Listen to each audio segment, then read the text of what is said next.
Bendiciones, mi hermano. Este es su programa T521, examinándolo todo y reteniendo lo bueno. Hoy tenemos el privilegio de tener a nuestro hermano Benito Green ahí, que tiene una sonrisa de oreja a oreja.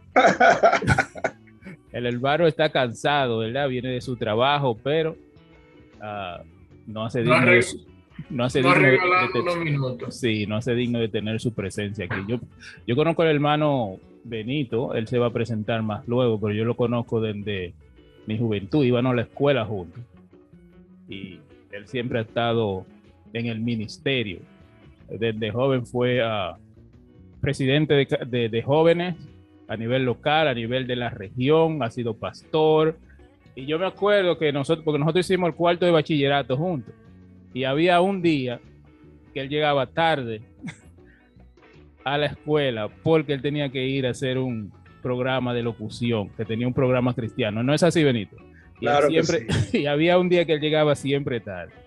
Y me acuerdo que había una muchacha, una norsa, una monja, que daba gramática, ¿verdad? Sol María. Te da el nombre, tú te acuerdas. Y me acuerdo que Benito hizo una pregunta que por qué si Dios instituyó el matrimonio, ¿por qué los sacerdotes no le prohíben casarse?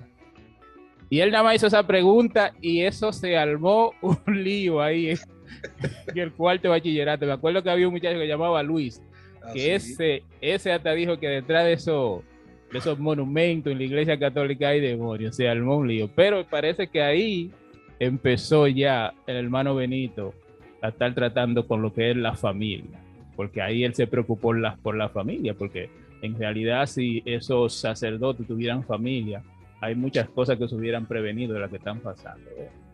Pero yo voy a dejar que el hermano Benito se presente. Yo sé que él tiene un currículo bien extenso. Preséntese. Bueno, como dijeran los hermanos, muchas gracias por tomarnos en consideración para ser partícipe de esta audiencia. Yo soy el hermano Benito Green, preferiblemente que me llamen el hermano Green. Soy psicoterapeuta aquí en la ciudad de Nueva York. Trabajo para el Child Center of New York como psicoterapeuta familiar, matrimonial e individual. Primeramente tengo un bachelor degree en psicología general. Después tengo un master degree en marriage and family therapy. Y así estoy desde hace 4 años trabajando para esa institución. Me desenvuelvo en el área de consejería, en las iglesias.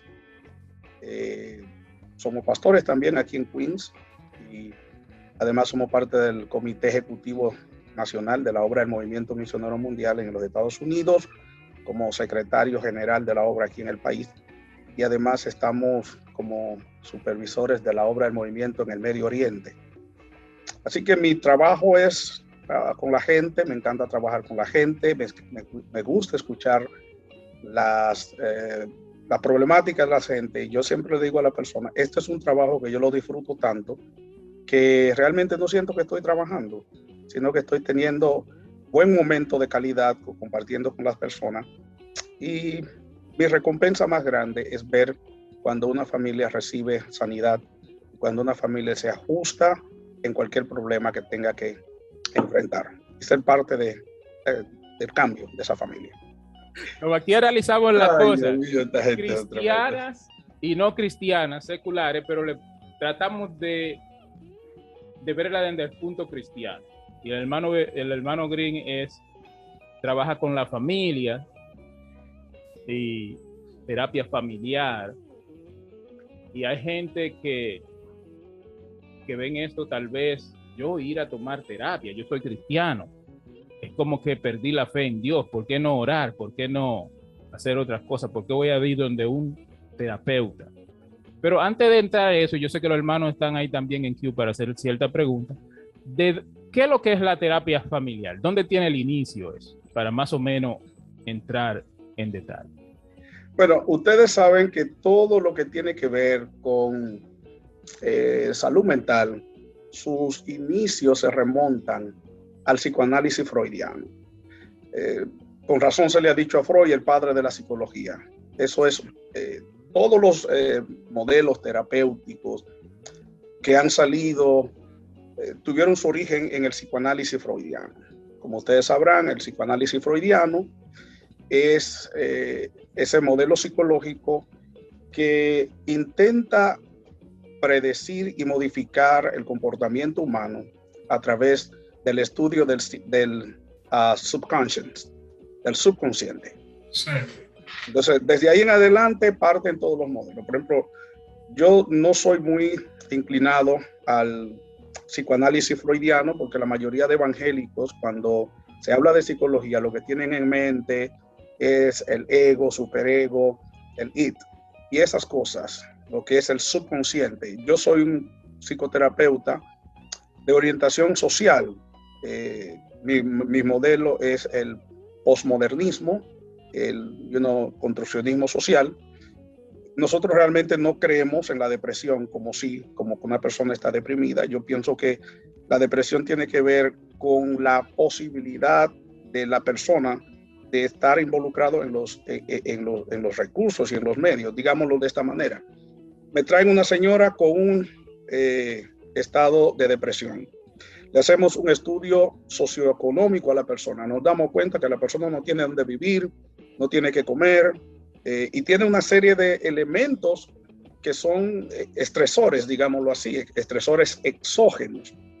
De momento comenzamos a permitirle a esa persona con un supuesto diagnóstico de depresión, le suplimos sus necesidades, le hacemos partícipe de lo que hay para todos. Dentro de 2 o 3 días la depresión se va, la persona está alegre, está sonriente. O sea, nosotros entendemos que es cierto que existe una predisposición natural en ciertos individuos hacia la depresión, pero como dije antes, nuestro modelo terapéutico es más social que otra cosa.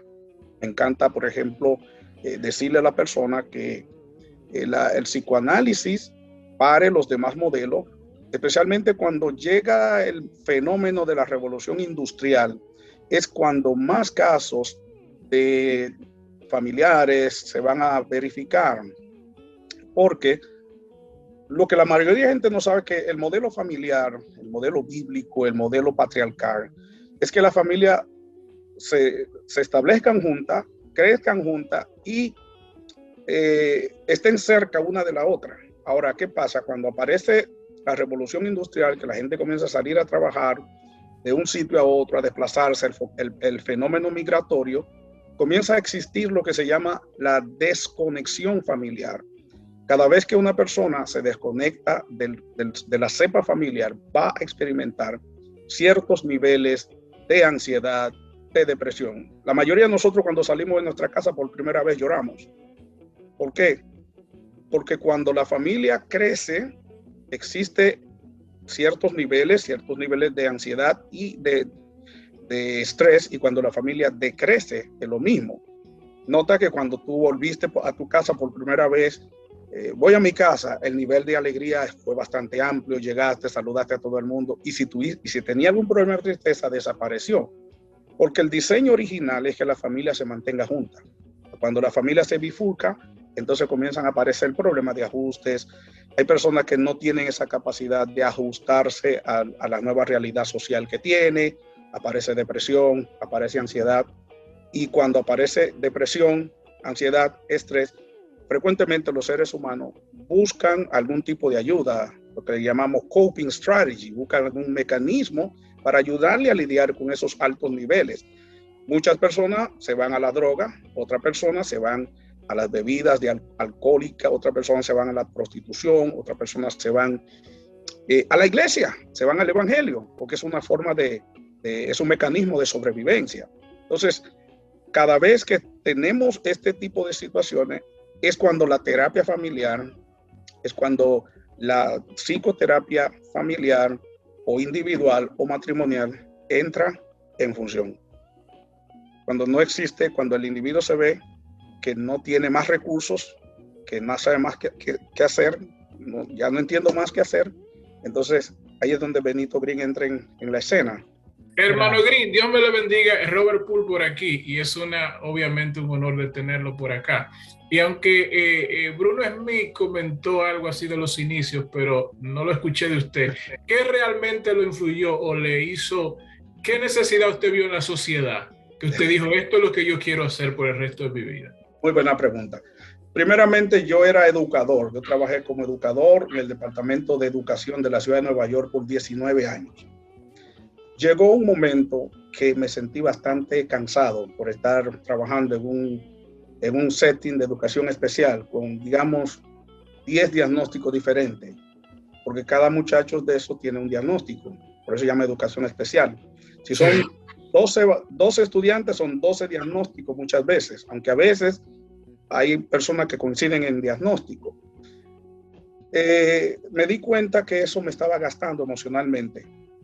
Ya llegaba un momento que yo tenía que ir a la escuela, pero era por el compromiso.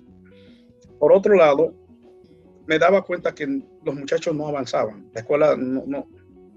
Y yo comencé a idear algo para ayudar a la persona de forma más directa. Por otro lado, los problemas del ministerio. Que la mayoría de pastores, cuando llega el momento de dar consejería pastoral, lo que ellos hacen es dar indicaciones directas. Usted lo que tiene que hacer esto y aquello.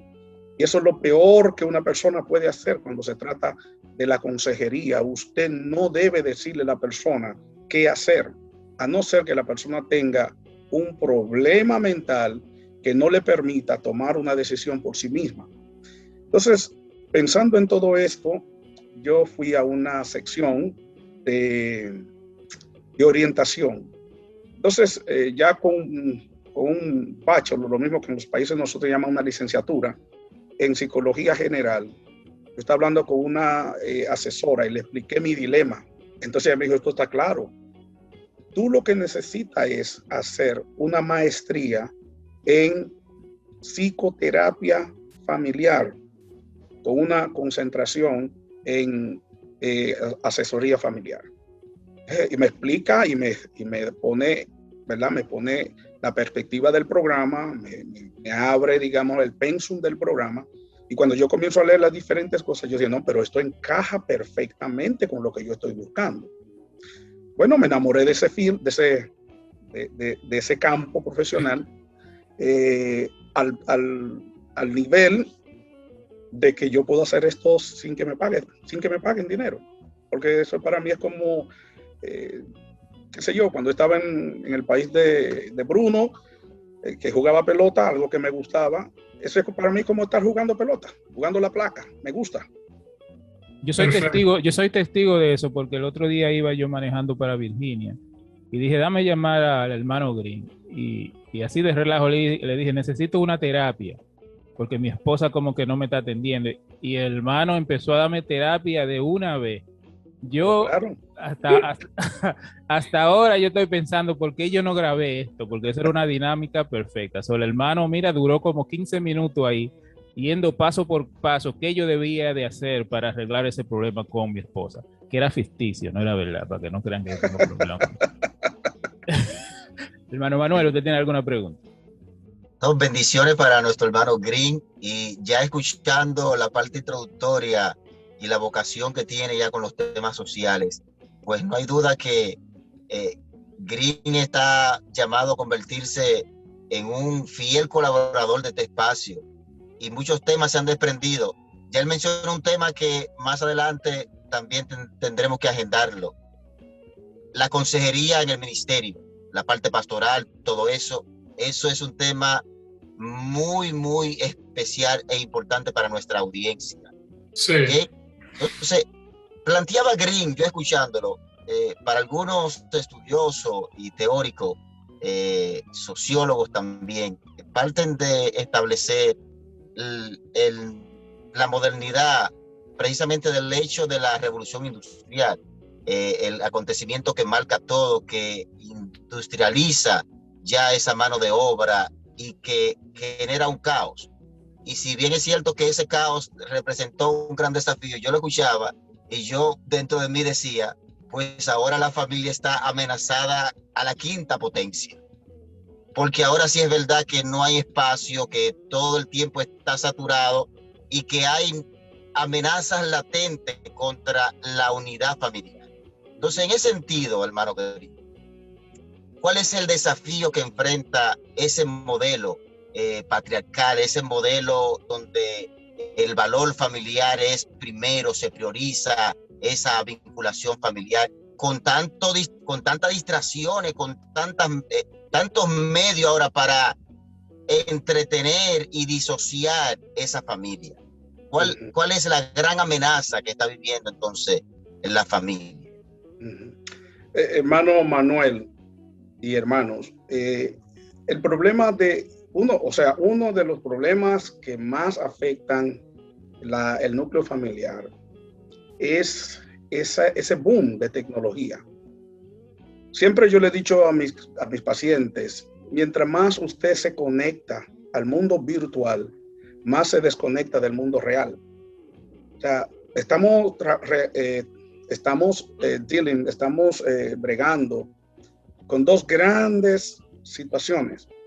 Ese mundo virtual que yo digo que va a dejar a muchos de nosotros analfabetos, porque todo eso que se está moviendo a través de las diferentes plataformas digitales y todo este universo virtual paralelo que ha surgido, es una vorágine que nos está sacando a nuestros hijos, a nuestra familia, a nuestra esposa. Todo el mundo está inclinado hacia allá.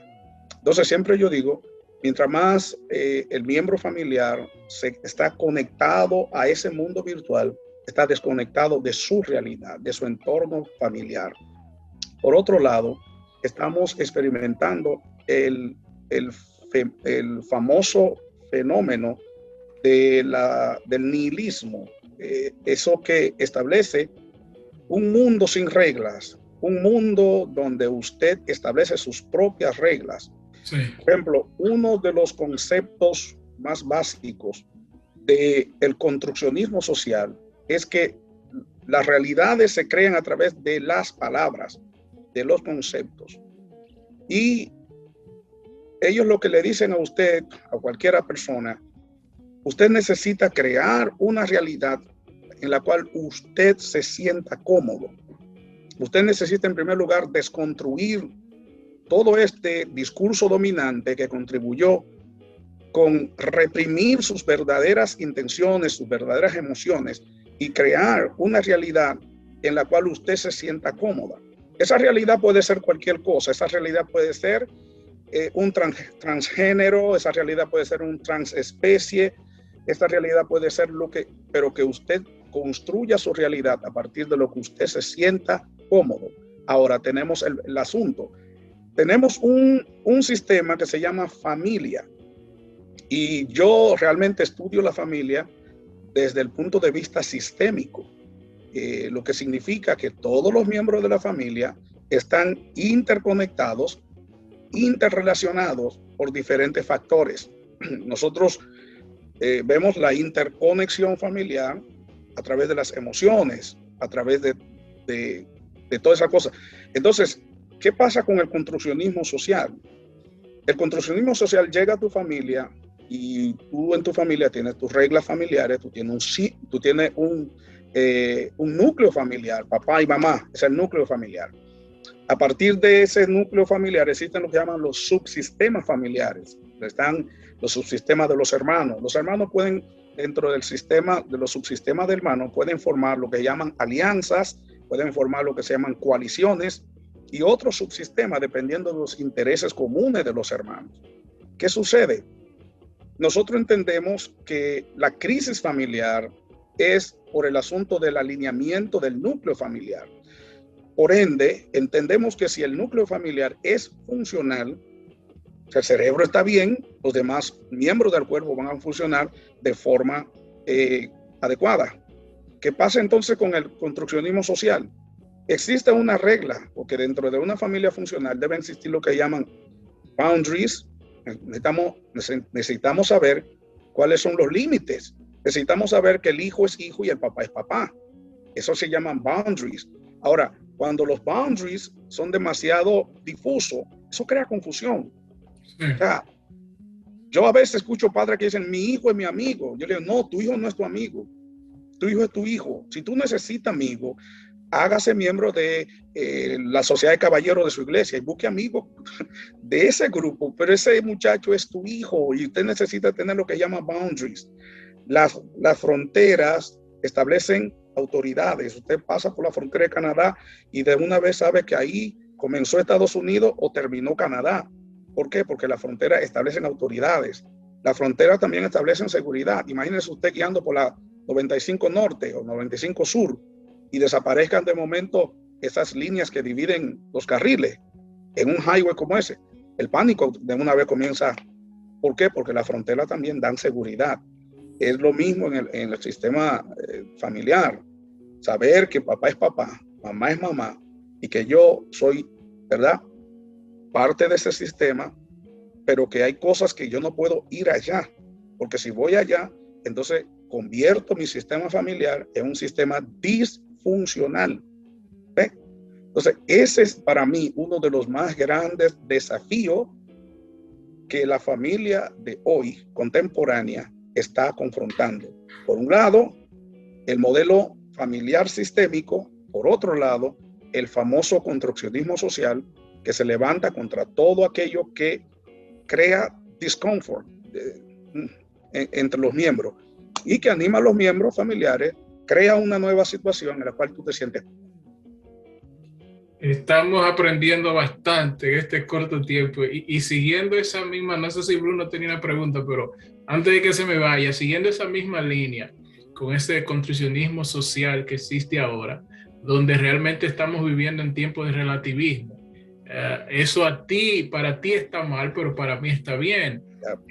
Usted personalmente, ¿cómo aconsejaría a un pastor que se encuentre en esa situación donde la sociedad ahora dicta, bueno, un niño puede tener dos papás o dos mamás, o si usted personalmente ha tenido ese caso, obviamente, ¿cómo en el ambiente que existe ahora mismo y usted viviendo en Nueva York, ¿cómo usted trata esos casos tan complejos donde vienen dos padres que tienen quizás problemas con una niña y por una parte tiene como cierta obligación para tratar ese caso porque ellos supuestamente son una familia, pero también como cristianos?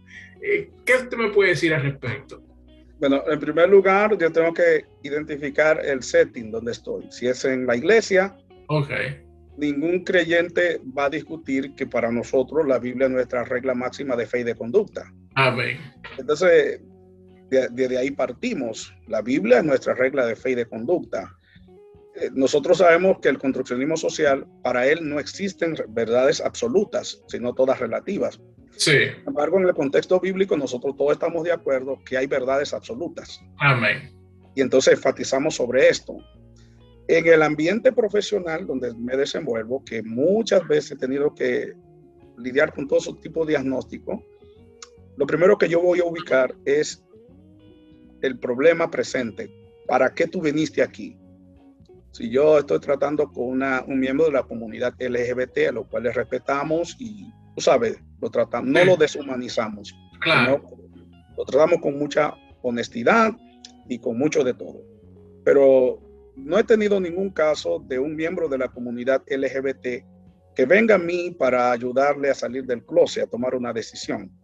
La mayoría de veces vienen a mí por asuntos de depresión y yo lo que voy a tratar es la depresión. Yo no voy a tratar identificación de género y selección de género, sino voy a tratar depresión como lo tratara con un miembro de la comunidad heterosexual. Si vienen a mí con un problema de qué sé yo, de suicidio, como he tenido bastante, yo lo único que voy a tratar es el suicidio. Y el suicidio lo trataría en cualquier miembro de la comunidad. Ahora, si un miembro de la comunidad LGBT viene donde mí con un asunto de identificación de género, mi trabajo es hacerlo ver el pro y lo contra de cada situación y dejar que él tome su propia decisión. Okay.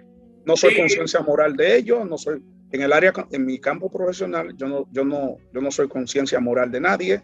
Yo Ok. no soy conciencia asesor espiritual porque no están ahí para eso. Yo no vinieron para que yo lo asesore espiritualmente, sino para que trate un diagnóstico y trato ese diagnóstico como cualquier otro. Ok, eso realmente quería saber si usted, como pastor, si usted entraba alguna verdad bíblica a ese paciente. Ok, perfecto. No. Ok. Hermano Green, hermano Green, yo tengo una pregunta y es un poco, porque yo sé que hay personas que son casadas que están viendo este programa y tal vez tienen problemas matrimoniales. ¿Cuáles son los pasos que una persona o una pareja debe tomar para resolver sus problemas matrimoniales antes de ir donde un psicoterapeuta? Lo primero, tratar de resolver sus problemas ellos. Eso es lo primero. Trate usted de resolver sus problemas. Segundo, observe las veces que usted ha querido o ha intentado resolver el problema que no ha funcionado y trate de modificar ese método. La psicoterapia familiar está basada en 3 principios muy sencillos. Si algo no está dañado, no trate de arreglarlo. Si algo no funciona, introduce un cambio. Y si algo funciona, haga más de ese algo. O sea, basado en estos 3 principios, ¿qué no está funcionando? Identifique lo que no está funcionando y trate de hacer un cambio. O sea, que la pareja, que el hombre trate de introducir un cambio, pero que no vea el cambio en la mujer, sino que lo muestre en él. Y la mujer, el cambio que quiere ver en su esposo, que lo muestre en ella. Entonces, lo primero es esto. Lo segundo, cuando usted descubre lo que le funciona, si usted descubrió que eso le comenzó a funcionar, entonces haga mucho de eso, haga más de eso, haga más de eso, hasta que se ajusten las cosas. ¿Ve? Si la persona fuera juiciosa, siguieran estos 3 simples ejemplos, se evitaran males mayores. Repito, lo que no está dañado, no trate de arreglarlo. Si a usted le funciona lavar los platos y eso le ha estado funcionando todo el tiempo, y viene la mamá, fulano, que tú no lavabas platos cuando estaba conmigo y mira, ahora tú estás lavando platos, pero eso me está funcionando. Siga lavando platos, hermano. Si usted tiene una condición donde nada le está funcionando, entonces usted necesita introducir un cambio. No tiene que ser un cambio drástico, no tiene que ser un pequeño cambio. Un cambio tan pequeño como cambiar la forma de pedir las cosas. Un cambio tan pequeño como decir por favor. Un cambio tan pequeño como no decirle a la persona lo que está haciendo mal, sino lo que usted quisiera que haga mejor. Un ejemplo. En este cambio usted va a evitar lo que se llaman las generalizaciones. ¿Sí? Por ejemplo, hoy la esposa mía cocinó, digámoslo así, y el arroz le salió salado. El marido lo que no debería hacer es, usted siempre cocina salado. Ahora, en vez de decir lo que no se está haciendo, o sea, decir lo que se está haciendo mal, ¿por qué usted no dice lo que usted quisiera que hicieran? Una forma que pudiera evitar problemas es decirle a la esposa, me gustaría que la próxima vez usted le echara menos sal a la comida, porque eso es lo que usted quiere, que le eche menos sal. Es eso. Pero ¿por qué va a decir usted siempre cocina salado? Entonces, un pequeño cambio como ese pudiera comenzar a producir otros cambios en otras áreas. Amén, gracias. Manuel. Sí, yo quiero remontarme un poquito. Deja un poco para después, no le saque todo el hermano Green. Quiero remontarme un poquito a un antiguo debate que creo que ya ha sido superado, por lo menos en un gran porcentaje, podría decirse. Y es el debate que existió en épocas muy marcado entre el hecho de que se veía rival la psicología a la fe. Muchos entendían que fe y psicología eran agua y aceite, eran caminos irreconciliables. Luego los estudios demostraron todo lo contrario. Pero la pregunta es la siguiente, teniendo eso como antecedente, que ya Gracias a Dios, todo esto ha sido superado. La pregunta es la siguiente. ¿Hay hoy en día una amplia apertura desde el centro de la iglesia, de las personas de fe, en acudir a terapias, en pedir ayuda? Porque antes era un tabú y se tildaba hasta de falta de espiritualidad. Sí. Aquel que iba ante un psicólogo o tú lo que necesitas es oración. Entonces, ¿en qué medida una cosa y otra pueden complementarse? ¿En qué medida? Lo primero que nosotros establecemos, hermano Manuel, es que la psicología es ciencia. Los métodos psicológicos todos son resultado de la investigación científica. La ciencia y la fe son las dos hijas de Dios.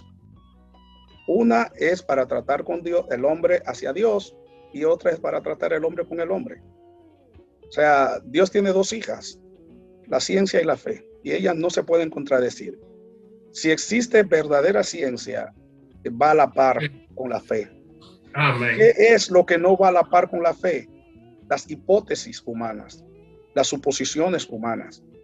Entonces, claro, existen todavía estigmas ligados a la psicología. ¿Tú sabes por qué? Porque voy a volver a decirles que la mayoría de, por ejemplo, la comunidad hispana, donde nosotros pertenecemos, cuando piensan en psicología, lo que están haciendo alusión es al psicoanálisis freudiano. Entonces, realmente usted va a encontrar muy poca persona practicando el psicoanálisis freudiano, a no ser que usted vaya a lo que llama la psicología clínica o esos tipos de exámenes para determinar los grados de inteligencia de la persona. Después de ahí en adelante, tal vez usted encuentre un practicante de psicólogo conductual, lo que llaman la CBT, Cognitive Behavior Therapy. Después en adelante usted no va a encontrar personas hablando de pensamientos automáticos, esquemas mentales. ¿Por qué? Porque ya eso se superó.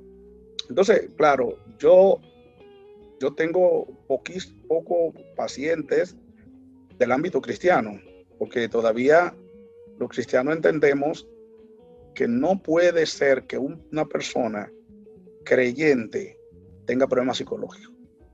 Pero en las iglesias... Todavía persiste esa idea. Persiste esa idea, y en las iglesias hay muchos casos entre hermanos que rayan en trastornos mentales. Esa era mi pregunta que te iba a hacer, que si tú sabías como qué porcentaje de cristianos tú veías con relación a no cristianos. Porque muchas veces porque la fe no la quieren ligar con la ciencia, y otra vez es que habemos hombres que somos muy machistas, no queremos ir porque yo soy un hombre, no, yo voy a ir a un terapeuta con la esposa mía, sentarme y hablar de nuestro problema. No queremos hacer eso. Sí, yo en mi práctica creo que he tenido 2 cristianas nada más, 2 hermanas. Y fue muy fácil para mí trabajar con las hermanas, porque aunque en mi oficina yo no puedo estar diciendo yo soy pastor ni nada por el estilo, a mí nadie me conoce como pastor en mi oficina, porque, por ejemplo, en la clínica donde yo trabajo está prohibido hablar de política, de religión y de preferencia sexual, aun cuando se nos da la licencia de explorar lo que nosotros llamamos strength, recursos y fuerzas. Y algunos de esos recursos que la persona tiene es la fe. ¿Por qué la fe es un elemento muy importante dentro de la psicoterapia? Porque, especialmente cuando estamos trabajando con depresión, nosotros en términos sencillos definimos la depresión como un estado de 0 esperanza. Entonces, la terapia ha descubierto, o sea, la psicología ha descubierto que la fe religiosa le proporciona al individuo esperanza. Sí. Yo sé que Dios va a obrar. Yo sé que el Espíritu de Dios está conmigo. O sea, la persona comienza a tener esperanza. Entonces, ese recurso que es la fe, la usamos dentro del contexto de la terapia familiar y de la psicoterapia para empoderar a la persona. Por ejemplo, yo tenía una paciente que ella es cristiana y llegó con un problema de depresión. Entonces, cuando hice la ficha clínica de ella, le dije, bueno, vamos a identificar las cosas que tú crees que te pueden ayudar a ti. Y me dijo mi familia me puede ayudar, ok, pues escribí en su ficha la familia, me dijo, la Biblia me puede ayudar, yo, ok, la Biblia la escribí, la oración me puede ayudar, ok, el culto, el Espíritu Santo. Entonces, cuando nosotros nos toca intervenir a esa persona, la intervenimos con los recursos que ella tiene, no con los recursos míos, sino con lo que ella tiene, porque yo te puedo decir, mira, vamos a tratar de corregir tus pensamientos automáticos, pero tal vez ya no tiene esa posibilidad. Yo solo voy a decir en 5 minutos, pero ya no tiene esa posibilidad. ¿Qué usamos? Lo que la persona tiene. Recuerda, Elías le pregunta, ¿qué tienes en la casa? ¿Qué tú tienes en tu casa? Con eso trabajamos. Entonces, basado en este principio, ¿qué tú tienes para trabajar con tu depresión? Me dijo la Biblia. Dije, bueno, vamos a hacer algo. A partir de hoy, tu tarea será leer todos los días un capítulo de la Biblia. Queda mirándome. Y la siguiente semana viene, comienza, resúmeme lo que tú leíste, entre otras cosas, porque eso es la tarea. Lo primero que uno cheque es las tareas. Eso no es la masa del tratamiento, la tarea.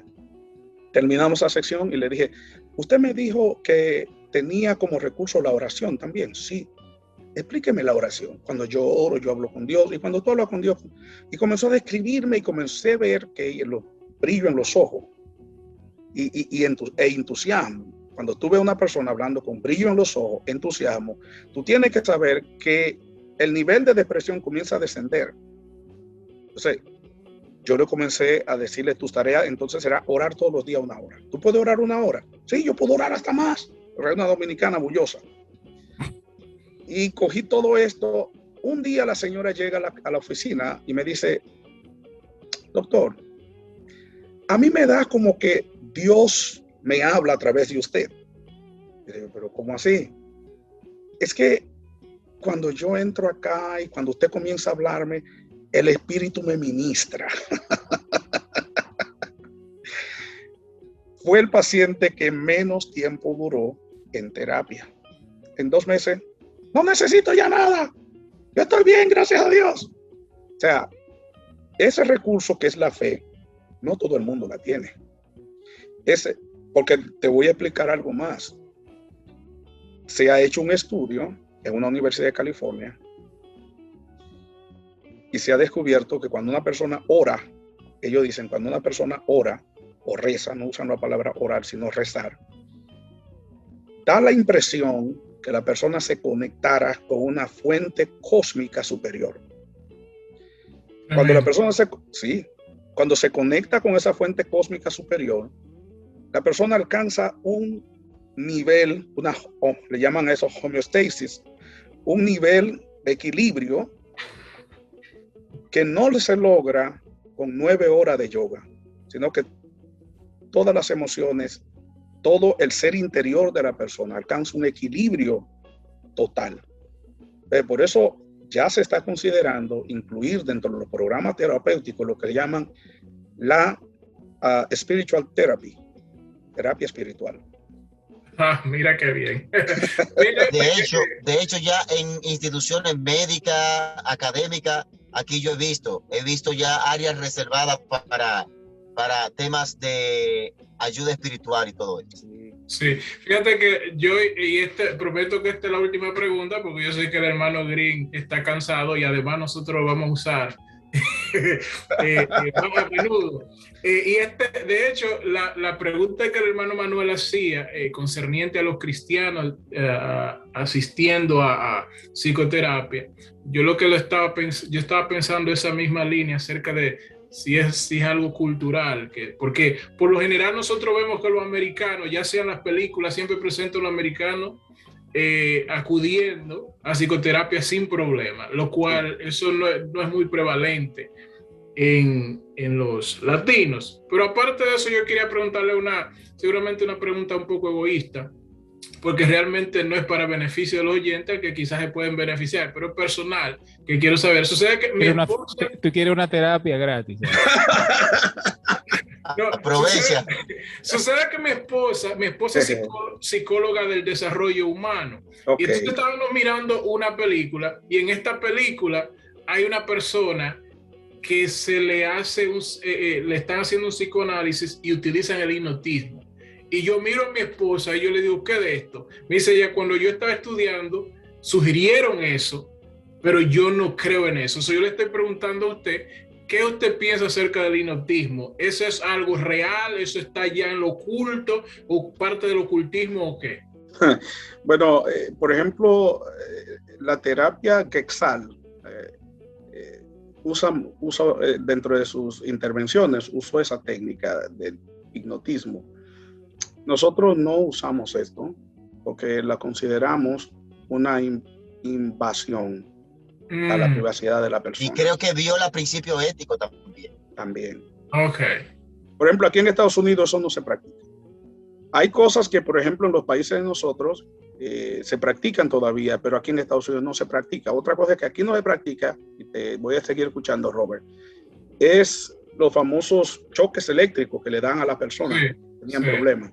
Eso aquí es ilegal, aunque en otros países todavía se sigue practicando. So, la persona realmente puede quedar debajo de un trance hipnótico. Pienso que sí. Oh, wow. Gracias. Ahora, la persona que va a ser intervenido tiene que rendir su voluntad. No puede mostrar ningún tipo de resistencia. O sea, es una práctica que toma tiempo, pero aquí hay personas que son expertos en eso. O sea, si usted muestra resistencia o cierra y no sigue las instrucciones, usted no va a caer bajo ningún trance hipnótico. Para mí no lo practicaría. Ok, perfecto. Esa era mi última pregunta. De mi parte, tú sabes que Robert oía mucho a Calimán, eso es lo que Calimán era un experto hipnotizando. Pero oye, dame hacerte una pregunta, esta es la última, y de ahí si Manuel no tiene nada, tú puedes abundar a cualquier tema que tú creas que sea pertinente, que no abarcamos.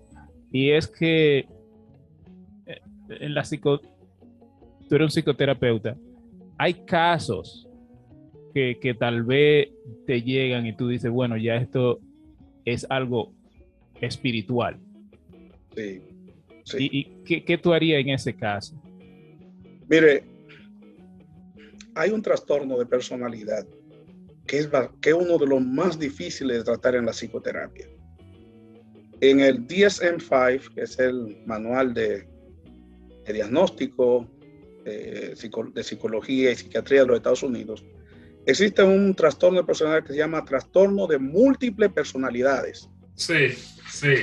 Eso es uno de los trastornos más bravos para trabajar con ellos. Y para mí, mirando los dos campos, yo más creo que son posesiones demoníacas. Incluso, yo tenía un profesor de psicología patológica, psychopathology, y él nos dijo, este trastorno de personalidad en el contexto evangélico se le llama posesión demoníaca. Le voy a explicar esto. A la persona que recibe las diferentes personalidades se le llaman host. Es el recipiente. Sí. Se dice en el manual que un recipiente puede recibir de 3,000 a 5,000 entidades diferentes. Una legión. Se dice que dentro de esas entidades hay uno que es violento, hay uno que es mujeriego, hay otro que es derrochador de dinero, hay otro que es tierno, hay otro que es compasivo, hay otro que incluso cada una de esas entidades puede hacer que el individuo hable idiomas diferentes. Cuando tú ves un tipo de este caso, por ejemplo, una persona que no hable o que tú nunca lo has escuchado hablar con un acento español, pero español del siglo XV, y te sale hablando así, o una de esas personas que de momento te comienza a hablar un dialecto africano, pero que se le llama trastorno de múltiples personalidades. O sea, para mí yo estoy frente a una posesión demoníaca. Sí. ¿Pero le dan pastillas a esa gente? le dan pastillas, porque el tratamiento tiene que ser, necesariamente tenemos que tener un psiquiatra para medicar a esa persona. Lamentablemente esa persona se va a pasar toda su vida casi dormido, sedado. Sí. Como tú dices, él es un host. Si el host está incapacitado, claro, a mí los que están adentro no pueden hacer nada. Exactamente. Entonces, cuando veo esto, yo digo, no, pero esto es una descripción perfecta a lo que la palabra de Dios dice, legiones. Sí, claro. Por ejemplo, yo tenía un caso que tiene 2 diagnósticos. Borderline, un problema de personalidad borderline que le llaman limítrofe. Esas son personas que rápidamente se te pueden cortar la vena frente a ti. Pero también tiene ese otro problema de personalidades múltiples. Y un día, muy bien conmigo, me dice, yo no quiero seguir viéndote a ti. Pero ok, hablé con el supervisor y lo transferimos. Cuando él es transferido a otra colega, le dice a mi colega, yo salí, no quiero más a Green porque, no sé, siento como que él es muy espiritual. Y la forma de él mirarme y la forma de él interactuar conmigo, yo me siento incómodo con él porque siento que soy juzgado cuando él me mira. Mi espíritu no lo soporta, mi espíritu lo rechaza. Y yo digo, no, aquí tenemos. Porque negar el mundo espiritual, hermano, eso es imposible. El mundo espiritual es real. Yo creo más real que el mundo físico. Claro que sí, claro que sí. Entonces tenemos conciencia del mundo espiritual. Mis colegas tal vez no. Ellos no entienden eso. Incluso yo escuchaba mucha broma de algunos que llegó la extraterrestre o llegó la Teresa de Calcuta, porque todos esos personajes aparecen dentro del host y se identifican. O personas que de momento llegan a donde nosotros, que tienen lucha que ven un gato negro que se le tira y me enseñan las señales. Mira, me arañó aquí, meto. Y entonces allá lo que dicen, eso se llaman, tú sabes, alucinaciones. Ella misma se está haciendo eso y todo ese tipo de situaciones. O sea, y eso coincide con la esquizofrenia, que también es escuchar voces extrañas y alterar la realidad de lo que está aconteciendo. Sí, es probable, porque la esquizofrenia es un trastorno diferente. Cuando estamos hablando de esquizofrenia, cuando estamos hablando de trastornos personales, de múltiples personalidades, de personalidades, ¿cómo se llama? Limítrofe, borderline personality disorder. Esos son casos bien difíciles. Todos esos casos tienen el componente de alucinación. Sí. Tienen todo ese componente. Sí. La esquizofrenia, además de eso, también tú puedes darte cuenta que de momento una persona que tiene el trastorno de esquizofrenia es una persona que no quiere estar al lado de la gente.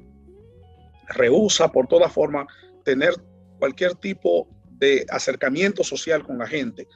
Es muy probable que pueda estar viendo una televisión y decir, ese hombre que está ahí es mi esposo. Exacto. O sea, o estar leyendo una revista y decir, yo estuve con esa señora, y entonces construir una historia. Hay un delirio sí, sobre la gente. Ya. Sí, mira. Bueno, no hemos metido profundo, yo creo que. Sí, el pastor hablando de eso y me viene en caso de exactamente así mismo como le está describiendo. Claro. Todos estos trastornos ya tenemos que intervenirlo, además de la psicología, con elementos de psiquiatría. El psiquiatra tiene que estar presente. Porque esos casos ya pertenecen más al campo de la psiquiatría que de la psicología. Okay. Una pregunta técnica. Medicación, ustedes necesitan la recomendación, la aprobación del psiquiatra, ¿sí? Nosotros aquí en Nueva York, el psicólogo no medica. Ahora, nosotros conocemos todos los medicamentos los efectos colaterales de todos esos medicamentos, y en cualquier otro lugar donde se nos permitiera medicar, estamos listos para medicar. Solo que aquí en Nueva York, el psiquiatra es quien medica. Sí, así. Bueno, yo creo que ha sido de bendición tener al hermano Green con nosotros. Amén, Hemos aprendido hoy y se han abierto algunos temas para la próxima. Esto ha sido un manjar, un manjar.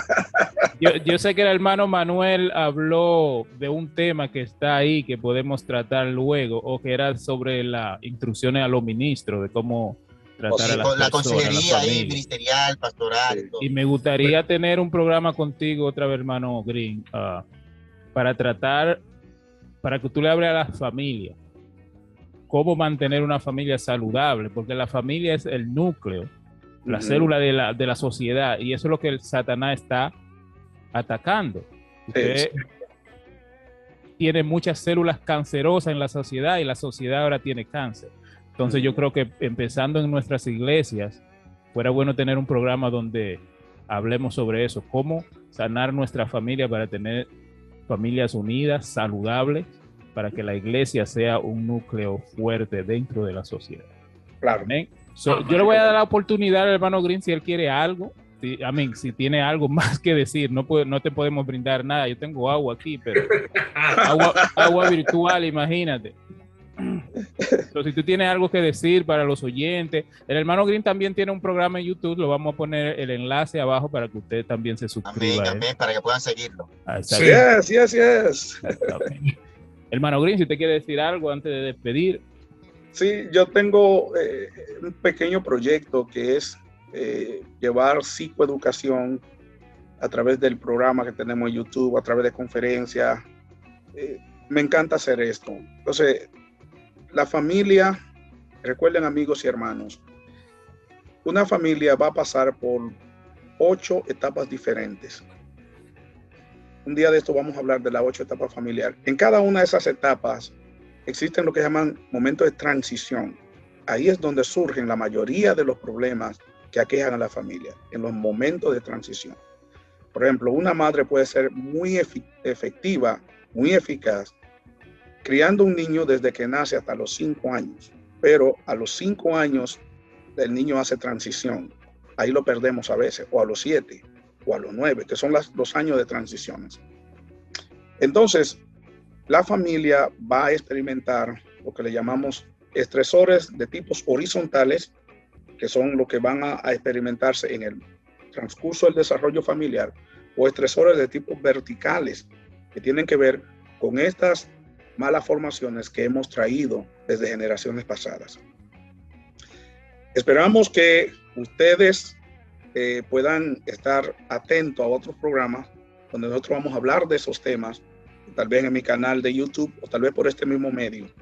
Y estaré siempre agradecido de ustedes por tomarnos en consideración cuando se trata de temas familiares, que es mi preocupación realmente, porque siempre le he dicho a la persona, mire, las escuelas no educan, las escuelas instruyen.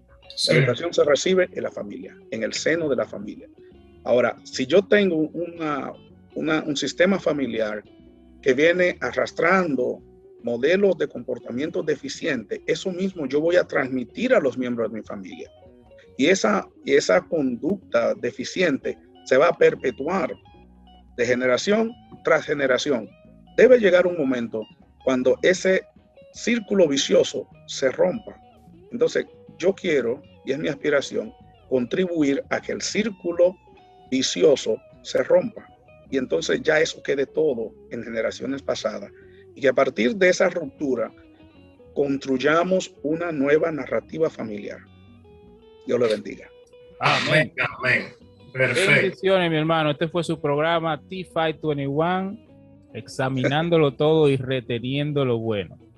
Examínalo todo, mi hermano, y retenga solo lo bueno. Vamos a estar próximamente, la próxima semana, con un nuevo programa para usted. Y muy prontamente vamos a tener el hermano Green con nosotros. Oye, que dicho sea de paso, el hermano Green viene de una familia que son muchos hermanos y casi todos son pastores. ¿Cuántos son pastores, hermano Green? Ay, Dios mío. Déjame ver. Yo, Tomás, René, Rosamira, 4.